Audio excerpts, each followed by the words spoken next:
غزہ میں جو صورتحال جاری ہے اس پر ایک بڑی حیرت انگیز سٹیٹمنٹ سامنے آ رہی ہے اور یہ سٹیٹمنٹ دی جا رہی ہے ترجمان اسرائیلی فوج کی طرف سے۔ وہ یہ کہتے ہیں کہ حماس ایک نظریہ ہے جسے ختم نہیں کیا جا سکتا، یعنی شکست تسلیم ہو رہی ہے۔ دیکھیے میرے خیال سے ناظرین کو اس کے بارے میں تھوڑا سا جو ابہام ہے وہ دور کرنے کی ضرورت ہے۔ ایک تو یہ یاد رکھیے کہ ہمیشہ سے نہ صرف اسرائیل بلکہ اس کے جو حواری ہیں، اس کے جو اتحادی ہیں، امریکہ ہے، یورپ ہے، وہ سب جو ہیں وہ حماس کو، حزب اللہ کو ایک بہت بڑا ہوا بنا کے پیش کرتے ہیں تاکہ ان کے پاس اس قتل و غارت کا، اس خونریزی کا، اس نسل کشی کا جواز پیدا ہو جائے۔ یعنی میں بالکل آپ کو ان کی انٹینشن بتا رہا ہوں کہ صہیونی جو مائنڈ سیٹ ہے وہ کیسے آپریٹ کرتا ہے۔ اگر وہ یہ کہیں کہ نہیں جی حماس تو کچھ بھی نہیں ہے اور ہم تو ویسے ہی بندے مارے جا رہے ہیں، تو مجھے بتائیے گا کیا لگے گا آپ کو؟ کیا کوئی جسٹیفیکیشن لگے گی آپ کو ان کے سارے اقدامات کی؟ لہٰذا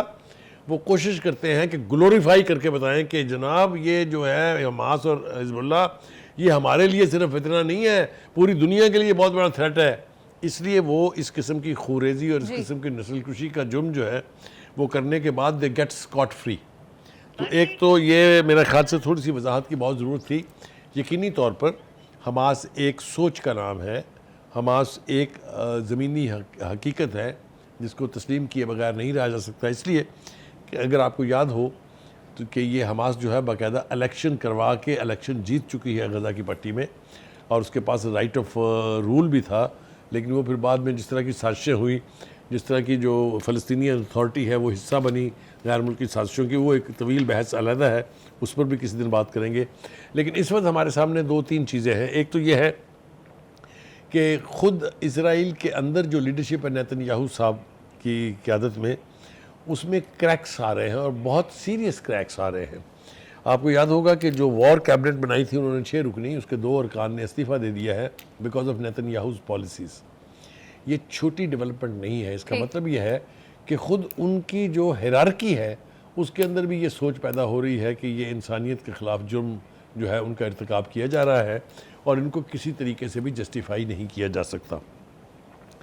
یہ ہم نے اس سے اسٹیٹ اور فوج کے درمیان اس وقت ایک کلیش آ چکا ہے۔ جی بالکل، اس کے دو رائے نہیں ہے اس کے بارے میں کہ جو نیتن یاہو کی حکمت عملی ہے،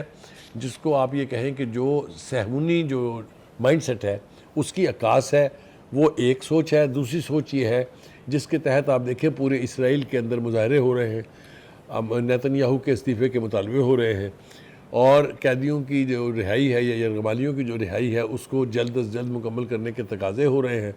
تو حکومت کی پالیسیز کے خلاف، حکومت کے ایکشنز کے خلاف اسرائیل کے اندر سے آوازیں اٹھ رہی ہیں اور بڑی سٹرونگ آوازیں اٹھ رہی ہیں۔ دوسری طرف ہم دیکھتے ہیں کہ یورپ میں اور امریکہ میں خاص طور سے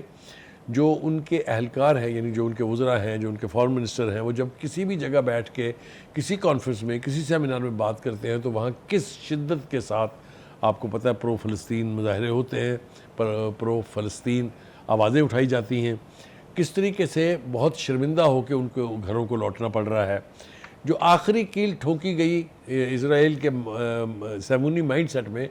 وہ تھی جب جامعات جو ہیں، جتنی بھی بڑی یونیورسٹیز ہیں ورلڈ کی، ان میں آپ نے دیکھا کہ کس طریقے کی فلسطینیوں کے حق میں حمایت جو ہے وہ ہمارے سامنے آ رہی ہے۔ اس وقت بھی امریکہ کی آلموسٹ تمام بڑی یونیورسٹیز جو ہیں اس میں پرو فلسطینین مظاہرے ہو رہے ہیں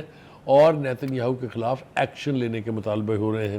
پہلے بھی میں اور آپ بتا چکے ہیں اپنے ناظرین کو کہ حتیٰ کہ جو امریکہ میں بسنے والے جیوز ہیں انہوں نے بھی ایک بہت بڑا مظاہرہ کیا تھا جس میں 1 لاکھ کے قریب لوگ جو ہیں انہوں نے شرکت کی تھی۔ تو یہ جو انٹرنیشنل اوپینین بدل رہی ہے اسرائیل کے بارے میں،